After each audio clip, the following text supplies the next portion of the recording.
Sejam todos muito bem-vindos a mais um episódio do iThoraxCast. Hoje nós não vamos falar de números e nem de estatísticas.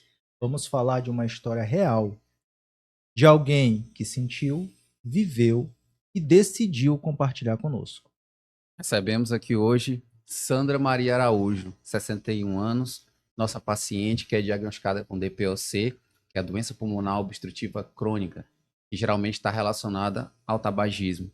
Uma doença que mudou sua vida. O mais importante, a Sandra escolheu estar aqui hoje para contar para a gente o que ela aprendeu, o que isso significou e como isso transformou a vida dela. Sandra, antes de tudo, seja muito bem-vinda. Né? Obrigada. Muito obrigado por ter aceitado o nosso convite. E antes de começarmos, era muito importante que o nosso público soubesse quem é você. Quem é a Sandra que está por fora do consultório? O que você gosta de fazer? Qual é a tua principal motivação na vida? Meu nome é Sandra, né? Como já falou. E eu comecei fumando muito jovem, queria ser moderna, né?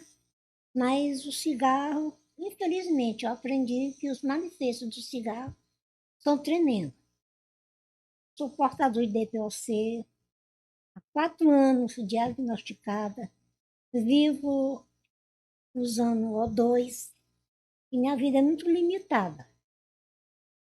Mas não me tirou a vontade de viver, de fazer meu tratamento, e incentivo as pessoas a se tratarem e largar o cigarro. E Sandra, deixa eu te perguntar uma coisa, mas assim, fora em casa, o que tu gosta de fazer? Como é que é a tua rotina, o teu dia a dia? Assim, as coisas que são motivo para você enfrentar esse desafio da tua doença no dia a dia e tentar fazer a tua vida diferente. Em primeiro lugar, o amor da minha família. Esse é fundamental. O amor e o apoio que eu tenho de todos, né? E o que me motiva, que me dá alegria de viver, é eu fazer meus caça-palavra, assistir minhas TV e tentar fazer os meus afazeres dentro das minhas limitações, que são poucas. Mas o pouco que eu consigo fazer, eu faço com alegria. A senhora lembra como foi o momento em que o cigarro entrou na sua vida? Como que isso aconteceu? Nessa época, como é que era? As pessoas tratavam o cigarro com naturalidade? Como que era tratada essa questão do tabagismo? Nessa época, eu Só entrei, tinha quantos anos, mais ou menos? eu tinha de uns 15 anos, mais ou menos. Eu entrei porque minhas amigas usavam, e eu entrei, como diz hoje em dia, na onda de querer ser bonito, fazer, né, como eles fazem, né? Aí entrei na onda de fumar, e aos poucos eu fui evoluindo no consumo, e quando eu dei por mim, já não tinha mais volta. Nessa época, os pais da senhora deixavam a senhora fumar ou era proibido em casa? Eu fumava escondido. Eu fui advertida muitas vezes, mas geralmente a gente não escuta, né? É engraçado assim, a gente ouvir o teu relato, Sandra, porque isso não é incomum, muito pelo contrário. 70 a 80% das pessoas que fumam ou que começaram a fumar, elas começaram justamente nessa faixa etária mesmo, né? Entre 15, antes dos 17 anos de idade, é o momento do primeiro uso. Então, apesar de todas as advertências, né, de todas as orientações, ainda assim, lá no passado, muitas pessoas fumavam. Mas, graças a Deus, a gente tem percebido, né, nos últimos quase 30, 40 anos, né, uma diminuição significativa nas pessoas em iniciar o consumo dos derivados do tabaco, né, que é o que a gente chama de tabagismo. Só que agora, nos últimos 10 anos, né, um alerta muito grande surge dentro da comunidade médica, dentro da sociedade. Eu acho que tu já ouviste falar, né, que antes era bonito fumar, de repente, com todas as campanhas que ocorreram, o cigarro virou uma coisa feia, e inclusive quem fuma tem vergonha de dizer que fuma, tem vergonha de fumar em público, mas agora algumas outras pessoas estão sendo tragadas de volta para o consumo dos derivados do tabaco por meio dos vapes. Não sei se você já ouviste pessoas que fumam cigarro eletrônico, Já. né? Então, hoje, essa é a nova moda, como tu disseste, que antes fazia as pessoas se sentir bonita, né? O adolescente tem muita necessidade de aceitação e fazia muito consumo dos derivados do tabaco. E agora, a nova forma de se fumar dentro dos mais jovens, né? E que é uma preocupação, porque a quantidade de pessoas que estão fazendo consumo, né, dessa nova forma tem aumentado significativamente. Na tua família, tu que falaste que a tua principal motivação é a tua família. Os jovens, tem alguém que fuma? Graças a Deus, não. Tenho 2 sobrinhos, netos, como chamam, né? Nenhum consome fumo, cigarro, nem bebida, nada. E para a senhora, nessa época que a senhora começou, a senhora algum dia imaginou que poderia acontecer a doença que a senhora está enfrentando hoje, esse Não. mal-estar? Não, Não, porque nunca foi passada essas informações. entendi. De uns tempos para cá, é que tem campanha, tem esclarecimentos. Antes, o único esclarecimento que a gente tinha era dos pais, com a proibição. Uhum. Mas isso que tu estás colocando é até bom a gente reforçar, né? Que é bem verdade. Porque as principais campanhas foram da década de 90 para cá, Frente. né? No meio da década de 90. No meio da década de 90 para cá. E antes da década de 90, o máximo que a gente tinha era no rótulo Do do cigarro. cigarro, que cigarro fazia mal à saúde, né? Sendo que na Inglaterra, na década de 50, já tinha essa informação, né? Que o cigarro traria prejuízo à saúde. Então a gente percebe que realmente foi uma luta de 40 anos para a gente poder diminuir aí a prevalência do cigarro de torno de 40% para perto de 10% no Brasil. É o que a gente tem hoje. E conscientizar, né? Muito ensino, muita. Isso só que diminuiu, a senhora também não concorda? Porque eu acho que diminuiu um pouco, né? Antigamente tinha mais propaganda, falando só não fume, vai fazer mal, você pode ter isso, pode A ter gente aquilo. pouco vê. Hoje em dia é pouco, né? Na época, inclusive, que tu disseste que tu não tinha tanta. Era só advertência dos pais, mas não tinha essas informações disseminadas como são hoje. Tu assistia muita propaganda que era bonito fumar, né? A pessoa Uhum. pulando de paraquedas, o Uhum. cara. Era um cavalo. Lembra até o Propaganda do nome Marlboro, Marlboro. né? Eu achava Exatamente. lindo aquele cavalo. Uhum. Cavalo E, assim no deserto, né? Tinha um desfiladeiro. e acabava gerando encanto, né? Só que aí, com o tempo, né? As, as máscaras caíram e o E cigarro veio mostrou o real vilão que ele que é, ele né? é, verdade. E aí eu queria te perguntar uma coisa.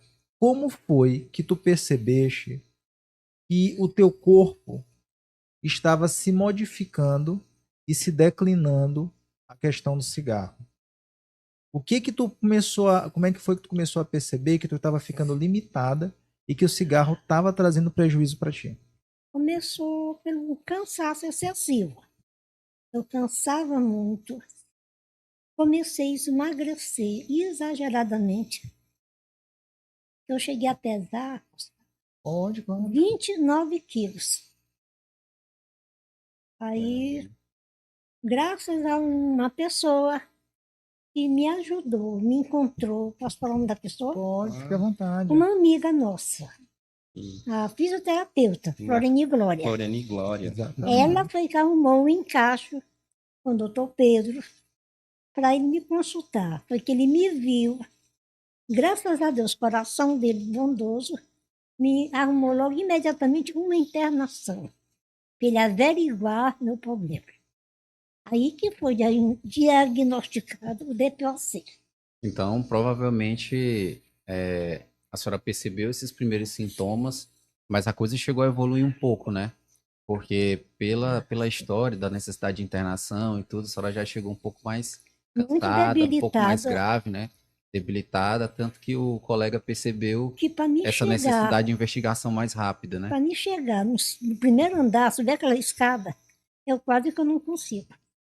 E aí cabe um alerta, né, para a gente fazer para os pacientes que fumam, que respeitem os primeiros sinais, né? A gente sempre diz que quanto mais cedo você parar, melhor.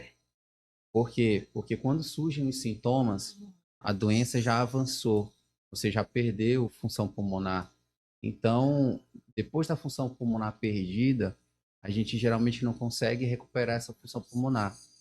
Então é importante poupar pulmão e parar de fumar logo, né? Não deixar chegar nesse estado de uma doença mais grave, Porque aí a melhora, ela já não é tão significativa quanto você parar cedo, né? E a situação da Sandra que ela relatou, ela aponta também que é importante a gente lembrar que o cigarro não só adoece o pulmão, né? Ele pode dar problema no coração, ele dá problema no intestino, ele pode fazer perder peso, ele pode dar osteoporose, ele pode dar problema visual, problema na pele, né? Então são quase 60 doenças diferentes, né, Sim. que estão relacionadas aí ao consumo dos derivados do tabaco. Então essa magreza extrema, né, que ela relatou, ela pode ser vista também em algumas situações de pacientes bem mais graves, como foi o caso dela. Então lembrar que às vezes o fato de geralmente isso começar depois dos 50 anos de idade, muitas vezes a pessoa acha que a falta de fôlego que ela tem para fazer coisas que antes ela fazia mais facilmente está relacionada ao fato de estar envelhecendo e às vezes acaba negligenciando esse sinal. E aí vale muito aí o alerta que o Diego comentou de quando você perceber isso aí, você não negligenciar e você passar por uma avaliação. O fato é que o ideal é você não fumar. Se você estiver fumando e quiser parar de fumar, que é a realidade da grande maioria, né, peça ajuda. Quanto mais cedo, menor os danos que a gente vai ter que parar. E, dona Sandra, a senhora, no ambulatório, a gente disse para a senhora tinha um problema no pulmão, né? Que é a DPOC, né? Uhum. Dessa pulmonar obstrutiva crônica. E como isso, hoje, a senhora acha que muda para o que isso mudou na sua rotina, na sua forma de fazer as coisas em casa? Como que foi depois desse processo diagnóstico? Mudou totalmente. Eu tenho várias limitações, faço as coisas, tudo sentada praticamente. Eu canso. Até para me tomar um banho eu canso. E voltando ao cigarro, rapidinho, pode ser? Sim.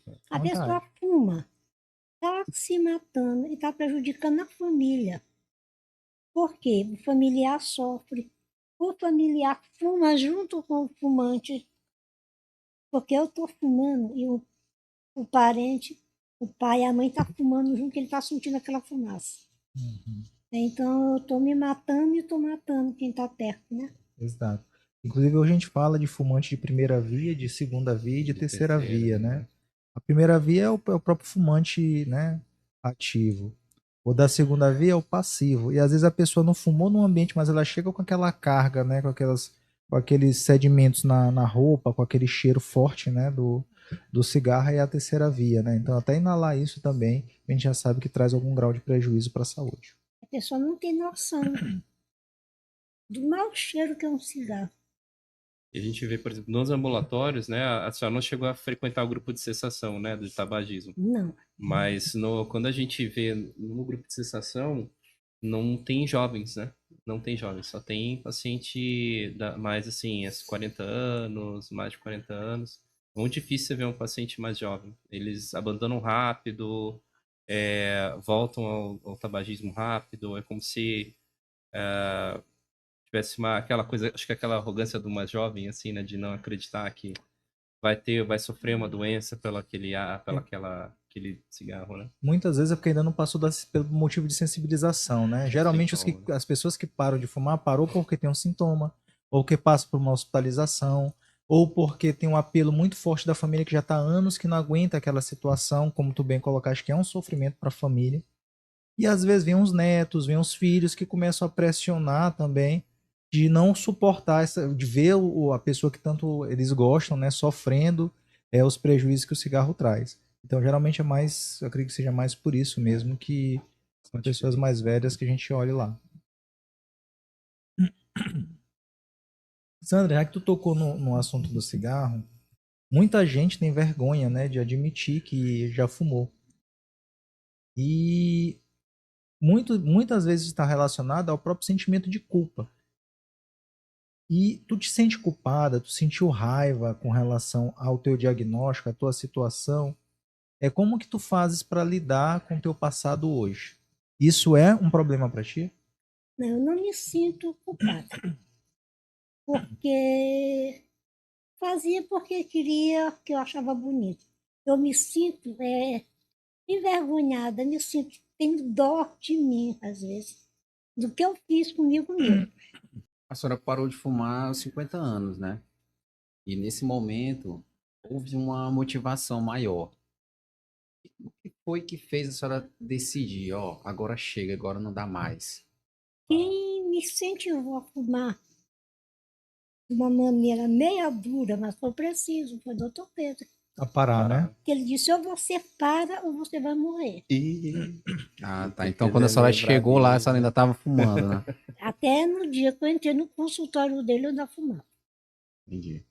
Aí ele foi bem sério comigo. Ou eu parava ou eu morria. Eu vou invadir aqui a conversa de vocês dois e fazer um lembrete, né? Que às vezes a gente não pode perder a oportunidade de um momento desse mais sensível do paciente e a gente poder ajudá-lo a enfrentar essa situação, né? E às vezes as pessoas pensam que a doença é só o DPOC, é só o câncer. Mas só o fato de você ser um fumante, que a gente chama de tabagismo, isso por si só já é uma doença. Então, assim, a Verdade. gente... Muitas vezes a gente tem que ser bem claro, né, com o paciente na abordagem, e é o que o João falou, né, existem momentos, né, um momento em que você sente que psicologicamente é o momento correto para você abordar a sessão de tabagismo, né, e quando a dona Sandra chega para mim no consultório, ela estava realmente muito debilitada, né, com 29 quilos, ela já estava com oxigênio baixo, né, estava bem baixinho, e ela ainda fumava, né, e aí realmente nessa hora a gente tem que ser bem claro, né, por mais que seja doloroso, tá? Não é muito legal como médico a gente às vezes ser bem direto nesse tipo de contato, mas muitas vezes quando a gente controla as palavras, as pessoas às vezes têm dificuldade de compreender a gravidade, né? Então é melhor ser bem claro e entender, olha, realmente se continuar isso vai acabar se levando a sua vida, né? E a gente, como pneumologista, né, a gente nunca é agressivo com quem nos procura para parar de fumar, porque a gente sabe a dificuldade que é parar de fumar, a gente sabe que não é fácil, a gente sabe que não é só falta de vergonha na cara, como muitos pacientes falam, não para de fumar porque não tem vergonha na cara. Não é isso. É o vício, não é? O vício é a nicotina. O cigarro ele é muito forte e a gente sabe disso. Então a gente vai ser duro, vai ser incisivo, vai falar os riscos, tá? Mas para o paciente realmente ficar alertado e decidir parar. A gente sempre vai acolher e respeitando também o poder que o cigarro tem, né? Ninguém vai é, julgar ninguém. E, dona Sandra, uma coisa que a gente queria saber da senhora, assim, aqui, se a senhora pudesse voltar no passado, né, e conversar com a senhora quando tinha lá seus 20 anos de idade, né, e pudesse falar alguma coisa sobre o tabagismo, né, sobre o uso do cigarro para a senhora lá aos 20 anos, o que a senhora diria? E a gente queria saber também se a senhora acha que a senhora ouviria o que a senhora teria para dizer. Então, vou lhe ser sincera, eu acho que não. Porque no meu auge da vida nova, achando que eu podia tudo, dificilmente eu viveria. Eu não tinha sentido ainda, como dizer, eu não tinha sentido ainda Os efeitos, os né? efeitos do cigarro. Entendi. Aí é meio complicado. Porque geralmente, faz uma história. Quem não procura pelo amor, procura pela dor. Geralmente a pessoa procura se tratar quando já está. Realmente com uma situação mais grave, né? Eu ouvindo aqui atentamente a tua fala, né? É realmente o que Pedro tinha falado de não ter jovens no consultório pedindo ajuda para parar de fumar. Porque eles não conseguem ver lá na frente o que realmente, o reflexo que isso pode trazer para eles, né? E que isso é irreversível. Mas talvez com a tua sensibilidade de estar aqui hoje, né, colocando essa tua situação de doença, talvez possa mostrar para muitos jovens, né, que eles têm condição ainda de mudar o destino deles, né? Hoje tu consegue trazer leveza para o teu destino, inclusive a gente estava conversando sobre isso alguns momentos atrás, e aí eu queria saber como é que tu faz para pegar esse fardo que é viver com limitação para fazer as coisas, né? Para tornar isso leve. como é que tu tornas isso leve e como é que tu adequa a tua rotina para tomar teu banho, para poder fazer a tua comida, para te poder comer com as tuas mãos, para te poder fazer os teus passeios, né, para te poder estar te confraternizando com a tua família. Em primeiro lugar, eu tinha aceitação. Eu tenho que aceitar a minha situação. E aceito com alegria, para tornar leve. Porque não adianta eu ter esse problema, que eu não digo que eu tenho uma doença, eu tenho um probleminha de saúde. É a alegria. Eu sou alegre, sorrio. Porque não adianta eu ser uma pessoa com um problema de saúde amargurada, triste. Que não vai adiantar lamentos, não vai resolver. Então tem que aceitar com alegria. Com arrependimento, lógico. Mas alegre, fazer o quê? Eu vejo duas coisas aqui, né? A aceitação, acho que é um processo fundamental para você poder enfrentar essa situação Enfrentar. que tu tá. Acho que essa palavra que tu usaste foi bem propícia.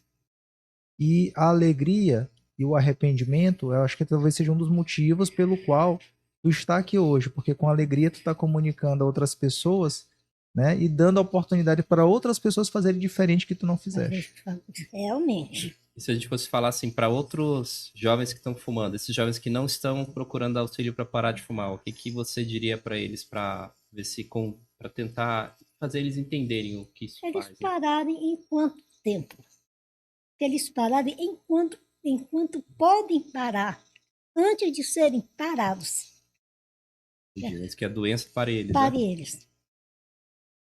E para quem já recebeu o diagnóstico, né, que já está tratando, que está enfrentando também algumas dificuldades, igual a senhora enfrentou depois dos efeitos da doença, a senhora teria algum conselho, alguma coisa para dizer para essas pessoas Os portadores, que já têm DPOC, que estão tratando?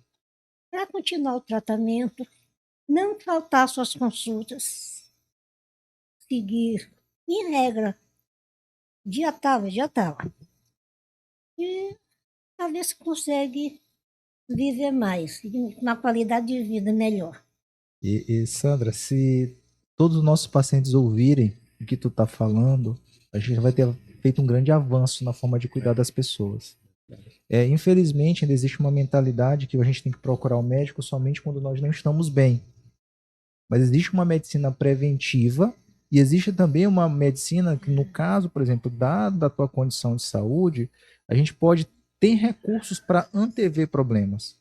Então, o objetivo principal do acompanhamento regular é a gente não esperar a coisa pegar fogo para poder tomar providência. Então, às vezes, na consulta, a gente já percebe indício de fumaça e a gente vai lá e abafa aquela situação antes de ter um estrago maior.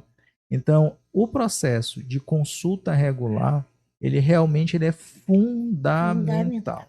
Porque cada vez que o paciente chega para a gente com uma piora, ali ele já vai tomar mais uma mordida na função do pulmão e ele vai descer mais um degrau da doença.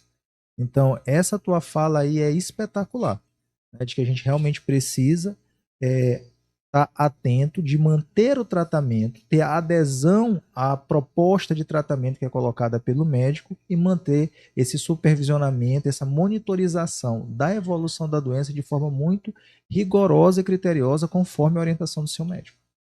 Inicialmente, você lembra quando você começou as medicações? Como é que você estava antes e depois que começou? Lembro. E a senhora acha Lembro que até ajudou a o nome senhora? dos medicamentos. E a senhora acha que ajudou a senhora na época? Ajudou muito. Muito, né? Então, com o tratamento, a senhora acha que a gente consegue melhorar a nossa condição? Se a gente tratar? Consegue. Consegue bastante. Isso é importante a gente fazer entender, né? Porque às vezes a gente acha que já não tem mais o que fazer, né? Então, E geralmente o paciente ele procura a gente, né, dizendo que ele fuma e que ele quer ver como é que tá o pulmão, né? Então nesse momento a gente faz a abordagem. Lá no instituto a gente tem um laboratório de função pulmonar completa, com exames que são capazes de detectar as pequenas alterações bem no início, né? É um dos melhores do estado. E a gente, além disso, tem também um acompanhamento completo para o tabagismo, para quem quer parar de fumar, um acompanhamento multidisciplinar, né, que envolve várias especialidades, envolve psicologia, pneumologia, cardiologia. tudo preparado para ajudar quem teve esse insight e decidiu parar de fumar. O Diego estava comentando sobre o laboratório de função. A gente tem, eu ouso dizer até que seria um dos melhores do Nordeste, né? E de função pulmonar. E a gente tem um camboxímetro, né? Que é um dispositivo capaz de medir a quantidade de monóxido de carbono no sangue desse paciente fumante. Isso consegue predizer algumas complicações relacionadas ao cigarro, né? Tanto em curto quanto em em longo prazo, no caso, né? Inclusive, a gente trabalha em parceria ali com o Hospital Universitário nesse caso, né, para as pesquisas que a gente executa lá no Programa de Cessação de Tabagismo. Né, então, esse carboxímetro ele também a gente auxilia nos estudos que a gente realiza, né? E é muito importante para o paciente tabagista até para conhecer quais são os malefícios que ele pode ter com essa dependência, né, que é o cigarro. Nós do Instituto tivemos recentemente no Congresso Brasileiro de Asma, DPOC e Tabagismo. E lá muito se falou do combate ao tabagismo, principalmente na população adolescente.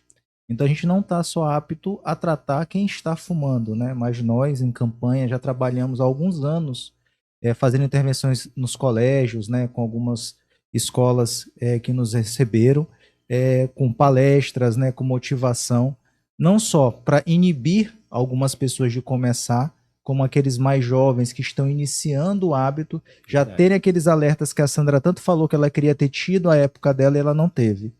Então, a gente tem que realmente não só investir para fazer com que as pessoas que fumem percebam que elas são doentes e que essa doença precisa de ajuda, precisa de acompanhamento médico, precisa de tratamento, e nós estamos lá à disposição para isso. Lá não é um lugar de fazer julgamento moral, como o Diego bem falou, é um lugar de acolhimento e de ajuda, mas também nós nos preocupamos com a sociedade, tentando prevenir a iniciação do consumo desses derivados.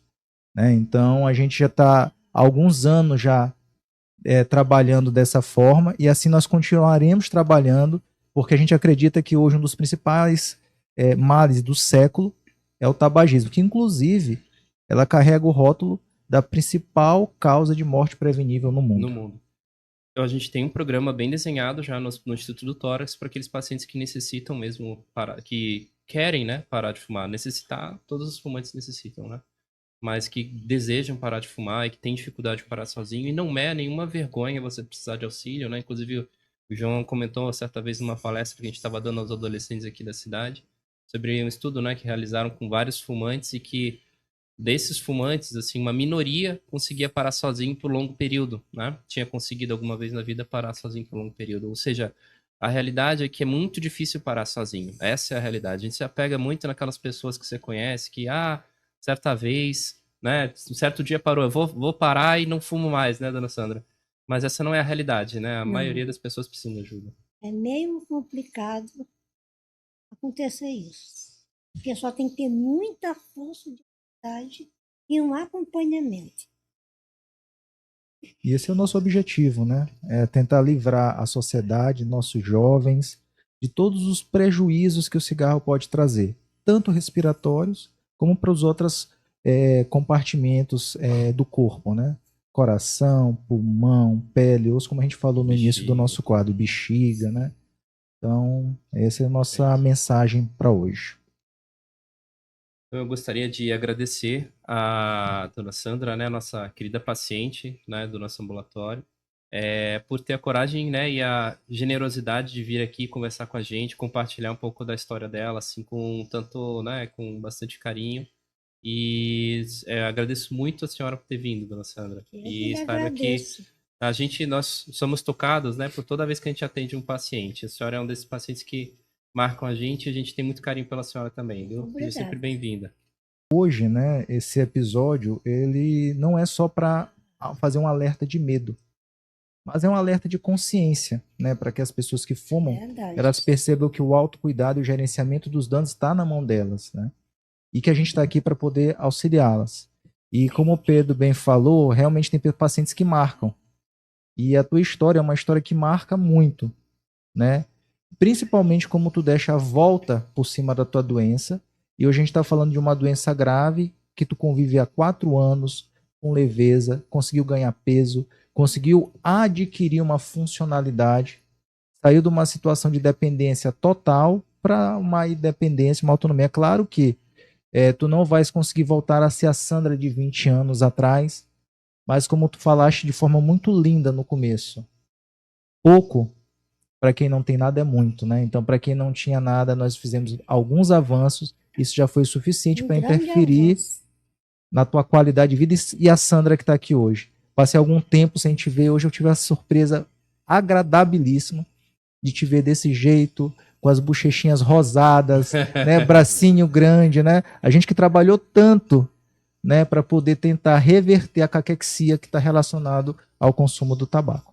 Parabéns e muito obrigado. Eu que agradeço. Obrigado, Sandra. Parabéns pela tua força de viver, né?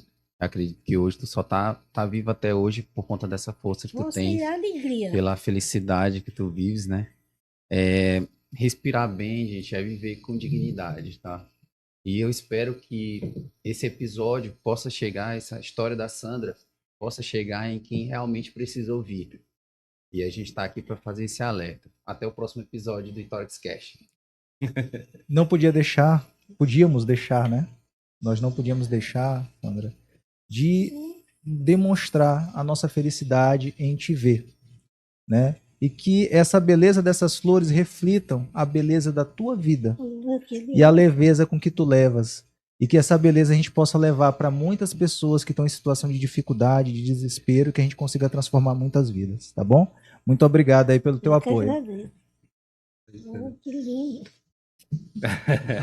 Vai ficar até emocionado.